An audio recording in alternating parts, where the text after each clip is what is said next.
जय हिंद दोस्तों। कैसे हैं आप लोग? आशा है आप लोग बहुत अच्छे होंगे।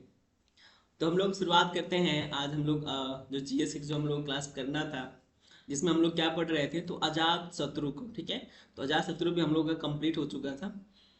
इसके बाद से हम लोग को जो नेक्स्ट वाला जो है टॉपिक हम लोग को पढ़ना था, जो कौन सा है, तो शिशु नाग वंश है। ठीक है, अपने नाम जरूर सुना होगा, लेकिन इसका ये जो है आपके एग्जाम के लिए सारे जो है बहुत इंपॉर्टेंट है। बहुत आपको ज़्यादा मैं मतलब वो नहीं है, जो मतलब अननोन चीज़ें हैं वो आपको मैं नहीं दे रहा हूँ। जो आपके एग्जाम के लिए जो है, आपके एग्जाम के लिए बहुत बेहतर है, वही चीज़ें जो मैं आपको प्रोवाइड किया हूँ। ठीक है, तो जितने सारे कंटेंट है मेरे खुद के द्वारा बनाए गए हैं, मैंने खुद अपने हाथों से बहुत ज़्यादा जो है रिसर्च करके खुद बनाया है। तो ये जो है इस कंटेंट पर बहुत मेहनत हुआ है, ऐसे आपको कंटेंट नहीं दिया जा रहा है। ठीक है, सारे कंटेंट क्या है, तो सारी कोचिंगों से कंपेयरिंग करके कंटेंट आपको दिया गया है। ठीक है, तो इसमें जो है आपको अपडेट भी मिलेगा।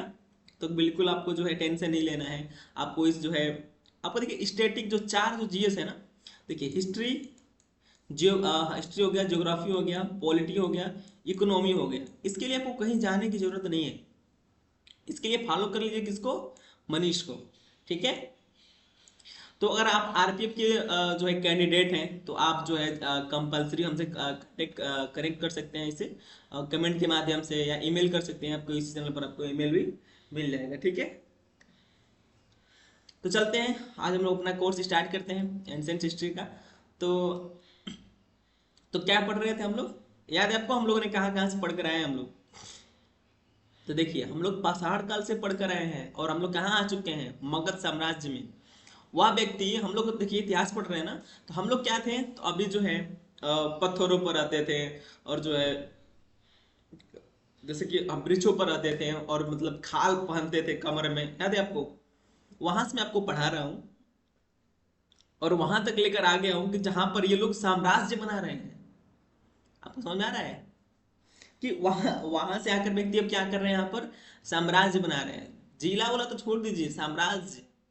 मानव को जो है मानव क्रांति आपको यहाँ देखने को मिलेगा। समझ में आ रहा है? हम लोग देखें पाषाण काल, देखें पाषाण काल में कई सारी चीजें थी, जैसे कि पूरा पाषाण हो गया, मध्य पाषाण, नव पाषाण। ये सब देखने के बाद हम लोगों ने आपको सिंधु घाटी सभ्यता पढ़ाया। सिंधु घाटी सभ्यता के बाद फिर हम लोग जो कौन से पढ़े हैं, तो उत्तर वैदिक काल पढ़े हैं। नहीं, इसके पहले ऋग वैदिक काल, फिर उत्तर वैदिक काल। फिर उत्तर वैदिक काल से ही निकल कर लोग क्या करते हैं, जनपद बनाते हैं। फिर जनपद के बाद महाजनपद बनता है। फिर वही महाजनपद में फिर क्या होता है, तो द्वितीय नगरीकरण होता है। द्वितीय, पहले नगरीकरण सिंधु घाटी सभ्यता में, फिर दूसरा द्वितीय यहाँ पर। ठीक है, फिर तीसरा हम लोग देखने देखने को मिलेगा गुप्तन में। ठीक है ना, गुप्ता पीरियड में कहीं मिलेगा एक जगह, वहां पर हम लोग देखेंगे। ठीक है, फिर आपको देखने को मिलेगा कि कैसे जो है महाजनपद से क्या बन गए, साम्राज्य। तो हम लोग को मगध साम्राज्य देखने को मिलता है। तो 16 महाजनपद, जैसे मैंने आपको बताया, 16 महाजनपद और 10 गणराज्य। ठीक है ना, आखिर क्या ऐसी स्थिति हो गई कि मगध ही साम्राज्य बना? ऐसे क्या स्थिति होती है कि आपके जो है क्लास में एक ही लड़का टॉप करता है, आप सभी लोग टॉप क्यों नहीं करते हैं? आखिर उसमें कुछ स्पेशल होगा कि नहीं होगा? तो वही बात यहाँ भी है कि अगर आपके जो है आपके ग्रुप में 10 लड़के हैं, तो 10 लड़के अगर एक ही एग्जाम को दें, सबका नंबर सेम नहीं आएगा, किसी का जो है हाई हो जाएगा, उसी में हो जाएगा कि नहीं हो जाएगा। तो उसके पीछे कुछ कारण होंगी, कुछ परिस्थितियां होंगी।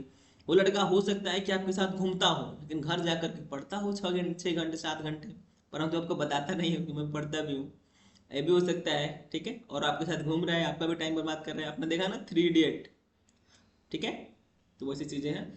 तो याद रखेंगे कि जैसे कि हम लोग जो मगध साम्राज्य जो हम लोग कवर कर रहे थे, तो आखिर क्या हुआ ऐसा कि मगध साम्राज्य जो है हाई हो गया, मतलब इसका विस्तार हो गया और एक साम्राज्य की ओर निकल पड़ा। तो मैंने आपको कल बताया था, कल नहीं इसके पहले वाले बताया था, इसके कई सारे कारण थे, भौगोलिक कारण, सामाजिक कारण, और जो राजनीतिक कारण हो गए। ये सारी चीजें हम लोग पढ़ चुके हैं। ठीक है, इसमें हम लोग को कुछ नया पढ़ना नहीं है। तो हम लोग इसके में जो मगध साम्राज्य पर, यानी जो मगध पर 3 वंश जो है राज्य किए, याद रहे आपको? 3 राजतंत्र रहे हैं। कौन कौन सा रहा है? तो पहला हरेक वंश रहा है। इसमें आपको बिंबिसार और अजात शत्रु देखने को मिलेंगे, जो मैंने आपको कवर करा दिया है।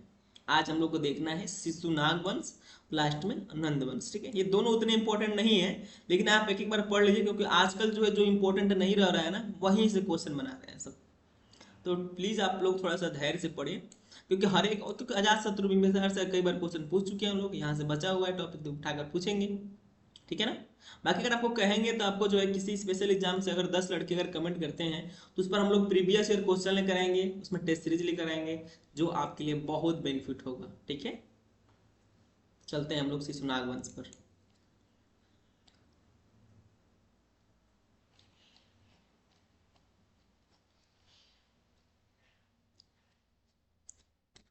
याद रखेंगे कि सारी चीज़ों को क्या करना है, तो कनेक्ट करके रखना है। ठीक है ना, ऐसा नहीं कि पढ़ करके भूल जाना है।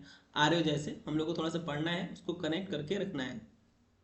ठीक है ना, याद रखना है कि पिछले क्लास में क्या हुआ था, बस इतना भी याद रखें कि पिछले क्लास में क्या हुआ था, आपको जो है कनेक्टिविटी आ जाएगी। ठीक है, तो कल मैंने बताया था कि जो हर्यक वंश है, पितृहंता वंश है, उसका अंतिम शासक कौन था। तो उसका अंतिम शासक था क्या बता रहे हैं,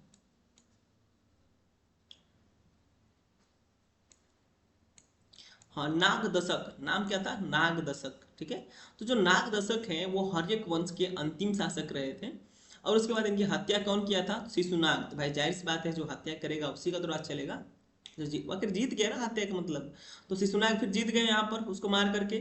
फिर ये क्या करते हैं, अपना साम्राज्य स्थापित करते हैं। अब इसको देखिए, तो शिशुनाग वंश में पहले हम लोग पढ़ेंगे इसमें कौन शासक रहे हैं, तो शिशुनाग को देख लेंगे। ठीक है, चलिए।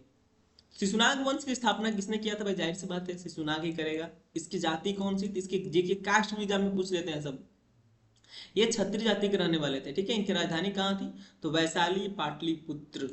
इनका धर्म बौद्ध धर्म था। शिशुनाग ने वैशाली को अपनी राजधानी बनाया, याद रखेंगे।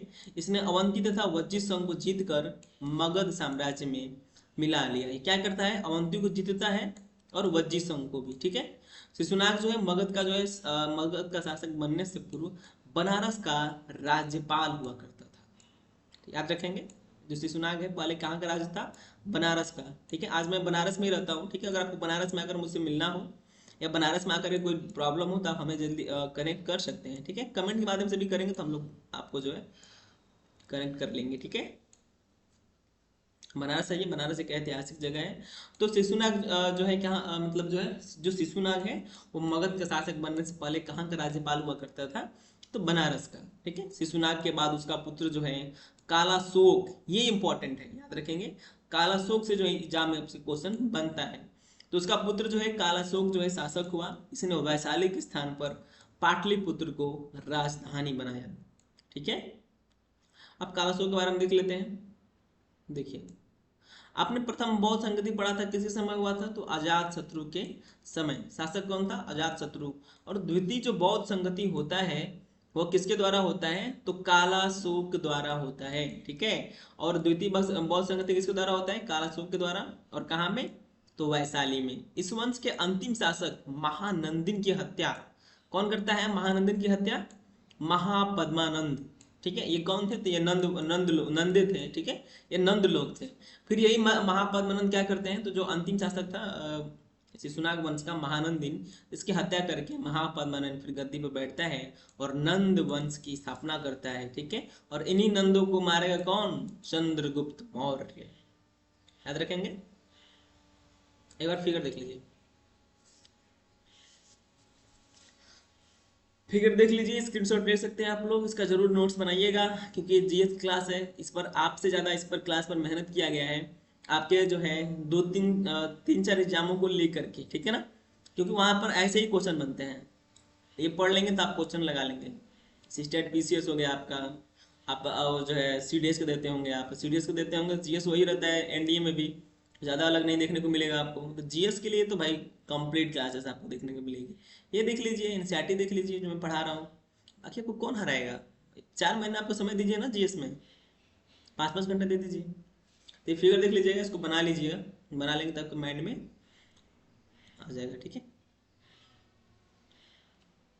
तो आगे देखते हैं नंदवंश। ठीक है भाई, आपको पता है कि शिशु अंतिम इसके पहले वाला वंश कौन सा था, तो शिशुनाग वंश था। और शिशुनाग वंश के जो अंतिम शासक रहे हैं वो कौन रहे हैं, तो महानंदिन।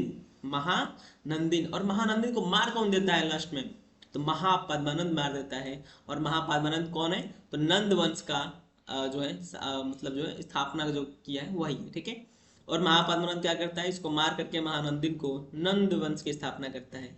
अब इसकी राजधानी कहाँ है, इसकी राजधानी कहाँ रही, पाटलिपुत्र रही। नंद वंश का संस्थापक भी महापद्मनंद को माना जाता है।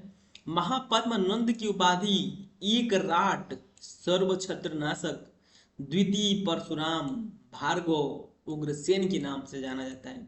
ये सर्व छत्र नाशक मतलब समझ रहे हैं, क्योंकि जब ये कसम खाया था कि मैं पृथ्वी से सभी क्षत्रियों को मार दूंगा, समझ रहे हैं आपको, यानी क्षत्रियों का सबसे बड़ा जो है नाशक कौन था, तो महापद्मनंद। आपने परशुराम का जो है नाम सुना होगा, जो महाभारत सॉरी जो रामायण में आपको देखने को मिलते हैं, ठीक है, वो कौन होते हैं, तो परशुराम होते हैं। और वहां पर जो है उन परशुराम को तो कोई नहीं देखा, उसका डेटा आपको नहीं मिलेगा, लेकिन इसका जो है डेटा मिलेगा आपको। तो ये जो है ओरिजिनल परशुराम आप इसको मान सकते हैं।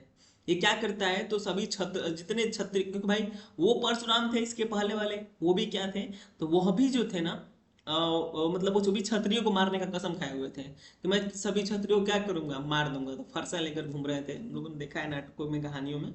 वो भारतीय मैथोलॉजी का विषय है, उसको उसके चक्कर में पढ़ते हैं, लेकिन ये इतिहास है हम लोगों का जो है महापद्मनंद, ठीक है।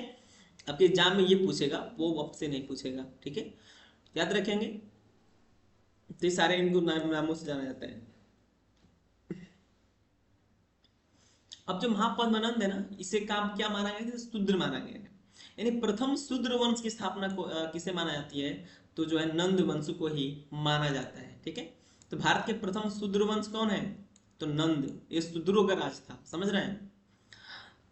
महापद्मनंद को छत्रनाशक कहा जाता है, क्योंकि इसने जो है क्षत्रियों को नाश करने का कसम खाया था। महापद्मनंद के पास असंख्य सेनाएं थी, यानी इसके पास सेना की भी कमी नहीं थी। आप देख सकते हैं नंदों का इतिहास, ठीक है।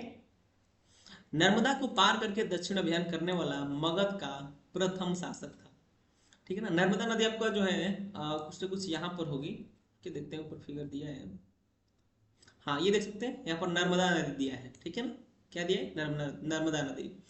इसके पहले जो भी शासक रहे हैं वो कहाँ तक लड़ाई किए हैं, तो इधर के क्षेत्र में ही अपना लड़ाई मारपीट जो भी है और एक दूसरे को लूटपाट करना, यहाँ तक किए हैं। लेकिन पहली बार महापद्मानंद जो है नर्मदा नदी से आगे बढ़ता है दक्षिण में, ठीक है, यानी दक्षिण अभियान करने वाला प्रथम व्यक्ति कौन था, तो महापद्मानंद। महापद्मानंद के दरबार में अष्टाध्यायी के लेखक पाणिनि निवास करते थे, याद रखेंगे। महापद्मानंद इंपॉर्टेंट है किस लिए, तो पाणिनि के लिए, क्योंकि पाणिनि आपको कई बार पढ़ने को मिलता है। अगर आप संस्कृत पढ़ते होंगे, आप हिंदी व्याकरण पढ़ते होंगे, तो आपको जो है पाणिनि का नाम जरूर आपने सुना होगा, ठीक है। तो आनंद वंश का अंतिम शासक कौन था, तो घनानंद, ठीक है। इसे अग्रमीज के नाम से भी जाना जाता है। इसी के समय 326 बीसी में सिकंदर ने भारत पर आक्रमण किया था।